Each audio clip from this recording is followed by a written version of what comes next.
Halo semuanya, kami dari kelompok 5 mata kuliah komunikasi bisnis untuk memenuhi tugas presentasi. Hari ini kami akan membahas satu materi dengan judul Dasar-dasar Korespondensi Bisnis. Sebelum kita masuk ke materi, saya akan memperkenalkan diri saya sendiri dan anggota kelompok saya. Saya sendiri Bella Aurora Farnisha bersama dengan 4 teman saya. Yang pertama ada Dikna Mariana Sartika, yang kedua ada Meilani Yuniarti Busi, yang ketiga ada Suryana Palansanga, dan yang terakhir ada Zain Al-Habsyi. Untuk itu mari kita masuk ke materi pertama. Oke, teman-teman, materi pertama kita hari ini yaitu pengertian surat dan surat bisnis. Mari kita pahami apa itu surat. Singkatnya, surat ini adalah alat komunikasi tertulis untuk menyampaikan pesan. Ini bisa untuk keperluan pribadi, untuk kedinasan, atau keperluan bisnis. Yang terpenting dalam sebuah surat, yaitu surat tersebut harus jelas, ringkas, dan mudah dipahami. Lalu, dalam konteks perusahaan, kita mempunyai yang namanya surat bisnis. Surat bisnis ini adalah surat khusus yang digunakan dalam transaksi dan interaksi bisnis, mulai dari penawaran produk hingga kontrak kerja. Dengan perkembangan teknologi saat ini, maka surat-surat tadi dapat dikirim dengan media elektronik, contohnya yaitu seperti email. Meskipun sekarang ini email sedang populer, surat kertas tetap memegang perannya sendiri. Baik surat elektronik maupun kertas digunakan pada porsinya masing-masing dan saling melengkapi satu dengan yang lainnya. Berikut yaitu fungsi-fungsi surat bisnis. Di sini ada 7 fungsi surat bisnis. Yang pertama yaitu surat bisnis berfungsi sebagai wakil atau duta bagi pengirim surat. Nah, di sini dalam kaitannya dengan dunia bisnis, surat menjadi wakil dari pengirim pesan kepada pihak lain. Yang kedua yaitu alat untuk menyampaikan pemberitahuan, permintaan atau pendoman, buah pikiran atau gagasan yang berkaitan dengan masalah-masalah bisnis. Di sini misalnya surat penerimaan, surat penolakan, dan surat pemesanan produk baru. Fungsi yang ketiga yaitu alat bukti tertulis. Di sini misalnya surat perjanjian jual beli, surat kerjasama dan faktur. Fungsi yang keempat yaitu alat untuk mengingat. Misalnya surat-surat bisnis yang diarsipkan. Fungsi yang kelima yaitu bukti sejarah. Di sini misalnya surat-surat izin pendirian suatu usaha.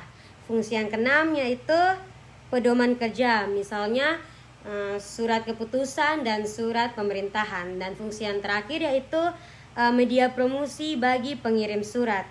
Di sini contohnya yaitu surat penawaran produk dan surat pemberitahuan.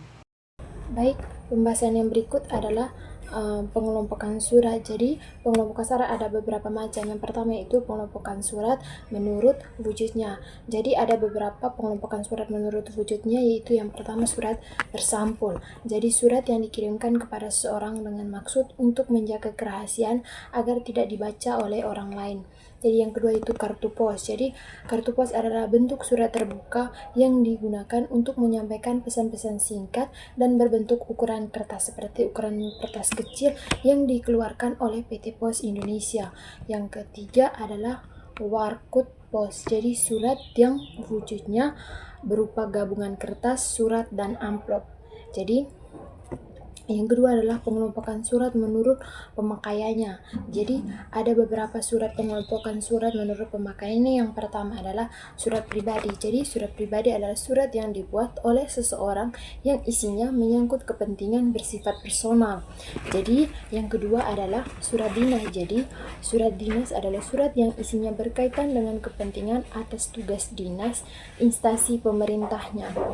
Yang ketiga adalah surat bisnis. Jadi surat bisnis adalah surat yang berkaitan dengan kegiatan usaha yang digunakan oleh orang atau orang tertentu yang menyelenggarakan kegiatan usaha tersebut.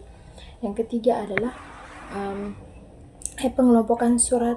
Yang berikut adalah pengelompokan surat menurut sifatnya. Jadi menurut sifatnya surat bersifat biasa, surat penting, dan surat rahasia, di mana surat biasa berisikan informasi yang harus segera ditindaklanjuti karena berpengaruh terhadap kegiatan keputusan tertentu. Sedangkan surat rahasia yang bersifatnya rahasia dan tidak boleh dibaca oleh orang lain. Yang berikut adalah pengelompokan surat menurut isi dan maksudnya. Jadi, ini adalah pengelompokan surat menurut isi dan maksudnya sangat tergantung dari maksud dan tujuan pengiriman surat. Oleh karena itu, ini maksudnya dengan tujuan pengiriman surat antara yang satu dengan yang lain berbeda jenis. Jadi, suratnya itu pun sangat bervariasi. Baik, kita masuk ke pembahasan selanjutnya, yaitu mengenai bagian surat dan bentuk surat. Dalam bagian surat ada beberapa komponen penting yang harus kita perhatikan. Yang pertama yaitu kepala surat atau kop surat. Ini merupakan ciri khas dari suatu lembaga, organisasi bisnis, atau instansi tersebut. Di dalamnya mencakup nama dari instansi, alamat lengkap, nomor telepon, nomor faksimil, nomor kotak pos, alamat kawat, alamat situs web atau email, dan logo atau lambang dari instansi tersebut. Yang kedua yaitu tanggal surat. Ini berfungsi untuk memberitahu kepada penerima surat kapan surat tersebut ditulis. Yang ketiga yaitu nomor, lampiran, dan hal atau perihal. Penulisan kata lampiran hanya diperlukan apabila ada berkas yang dilampirkan dalam surat tersebut. Namun apabila memang tidak ada yang perlu dilampirkan, kata lampiran tidak perlu untuk ditulis. Selanjutnya yaitu nama dan alamat surat. Dalam hal ini, tulislah nama dan alamat yang dituju, serta kata sapaan dan gelar akademis maupun non-akademis secara benar dari ejaannya. Yang selanjutnya yaitu salam pembuka. Ini merupakan sapaan penghormatan yang dilakukan oleh pengirim pesan kepada pihak lain sebelum menyampaikan maksud atau tujuan dari penulisan surat tersebut. Lalu selanjutnya yaitu isi surat, merupakan inti surat yang ingin disampaikan oleh pengirim kepada penerima surat. Lalu ada salam penutup. Lalu selanjutnya ada tanda tangan, nama jelas, dan jabatan. Surat dinas dan surat bisnis dianggap sah jika ditandatangani oleh pejabat yang berwenang, yaitu pemimpin dari suatu instansi, lembaga, atau organisasi tersebut. Lalu selanjutnya ada tembusan. Kata tembusan yang ditulis yaitu huruf awal kapital diletakkan di sebelah kiri pada bagian kaki surat, lurus dengan bagian nomor dan halaman, serta sejajar dengan nama pengirim surat. Lalu yang terakhir ada inisial. Inisial ini juga disebut dengan sandi, merupakan tanda pengenal bagi petugas yang membuat konsep dan mengetik surat tersebut. Kita masuk ke pembahasan berikut yaitu bahasa surat. Bahasa surat adalah cara menyampaikan pesan dalam surat agar bisa dipahami dengan mudah oleh penerima surat. Bahasa yang digunakan harus baik dan benar sesuai dengan kaidah bahasa Indonesia dan komunikatif jelas dan tidak membingungkan. Kenapa bahasa surat penting?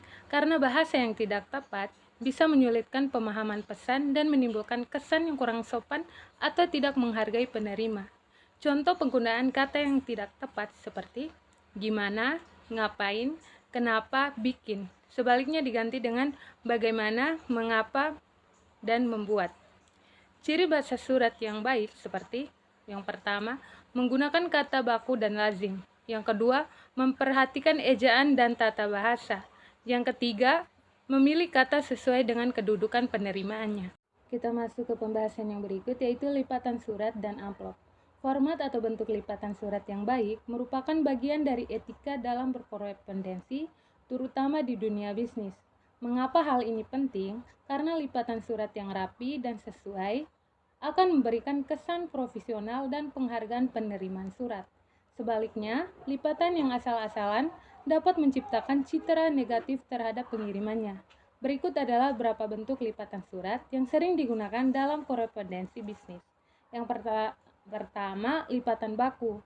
Ini adalah bentuk lipatan yang paling umum. Biasanya dilipat menjadi 3 bagian horizontal agar pas dalam amplop standar. Yang kedua, lipatan setengah baku. Hampir mirip dengan lipatan baku, tetapi hanya dilipat sebagian.